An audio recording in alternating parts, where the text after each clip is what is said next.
اور وہ ان کی اپنی ٹرم اینڈ کنڈیشن ہوگی. اور مجھے خطرہ ہے کہ یہ بحران پاکستان کو اس طرف لے جائے گا جہاں آپ کو اپنی نیوکل کیپیبلٹی پہ کمپرومائز کرنا پڑ جائے، کیونکہ وہ آپ کو پیسے دیں گے تو اپنی شرائط منوائیں گے. تو پاکستان کی عوام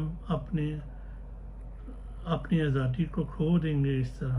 تو پاکستان کی عوام، پاکستان کی فوج کو، پاکستان کی 25 کروڑ عوام کا سوچنا چاہیے، پاکستان کے مفادات کا سوچنا چاہیے اور عوامی مینڈیٹ کا احترام کرنا چاہیے، ورنہ پاکستان کسی بڑے حادثے کا شکار ہو جائے گا.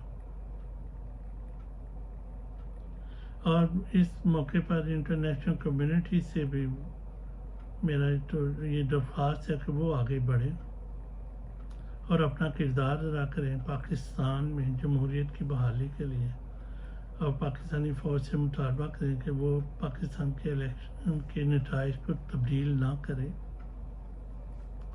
کیونکہ اگر پاکستان پولیٹیکلی ڈسٹرب ہوا، یہاں انارکی ہوئی، یہاں پولیٹیکل ٹرمائل ہوا، انریسٹ ہوا، تو وہ اس ریجن کی ترقی کو متاثر کرے گا.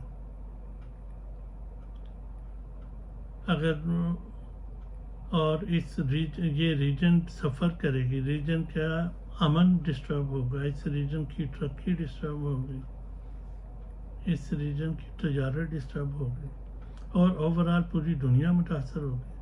پاکستان ایک ایٹمی اسلامی ملک ہے جس کے ساتھ مغرب کے پہلے خدشات ہیں کہ یہاں سے فنڈامنٹلزم نکلتا ہے اور یہاں سے پھر وہ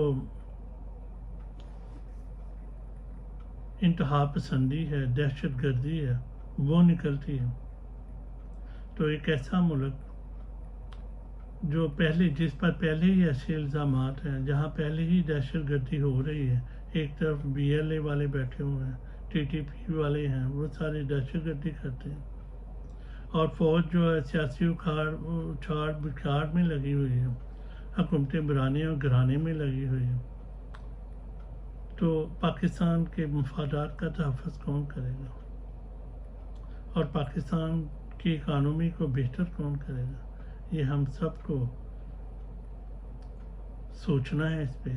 پاکستان کی عوام نے جس طرح 8 فروری کو ووٹ دے کر پاکستان کے PTI کو جتایا ہے، اسی طرح اب پاکستان کے عوام کو نکل کر اپنے ووٹوں کی حفاظت کرنی ہوگی اور پرامن پروٹیسٹ کرنے ہوں گے تاکہ وہ اپنے مینڈیٹ کی حفاظت کر سکیں. اور جہاں جہاں رزلٹ تبدیل کیے ہیں، پاکستان کی فوج نے رزلٹ تبدیل کروا کے نواز شریف کے بندوں کو جتوایا ہے، وہاں سے پروٹیسٹ کر کے وہ رزلٹوں کو واپس کروائیں، اور تاکہ PTI اپنی حکومت بنائے اور الٹیمیٹلی عمران خان جیل سے باہر آ کر پاکستان کا نیا الیکٹڈ وزیر اعظم بنے اور پاکستان ترقی کی راہ پر دوبارہ چلے. ورنہ اگر یہی ڈانس ڈانسری رہی اور جرنیل یہی چاہتے رہے کہ ان کی اپنی مرضی چلے گی، تو اس سے کوئی پاکستان کی بہتری نہیں ہوگی. پاکستان ایک بحران سے نکل کر دوسرے بحران میں داخل ہو جائے گا. جرنیلوں کی نوکریاں ختم ہو جائیں گی، 3 سال بعد انہوں نے دوسرے ملکوں میں شفٹ ہو جانا ہے. پاکستان کے لوگوں نے ادھر رہنا ہے، ہم نے، آپ نے ادھر رہنا ہے، میری جنریشن نے بھی ادھر رہنا. ہم لوگ سارے رشتہ دار عزیز سب پاکستان میں ہیں ہمارے.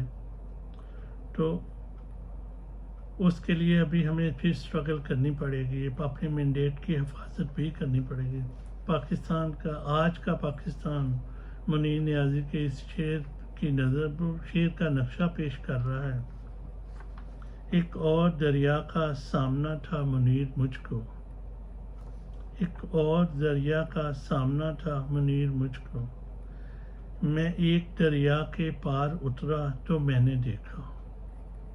اللہ تعالیٰ پاکستان کے حالات درست فرمائے اور ہمارے فوجیوں کو، ہماری فوجی قیادت کو توفیق بخشے کہ وہ پاکستان کے مفادات کا سوچیں، پاکستان کے عوام کا سوچیں اور جمہوریت کو کام کرنے دیں، اور اپنی ساری بزنس امپائر کو ختم کر کے صرف اپنے کام پر توجہ دیں.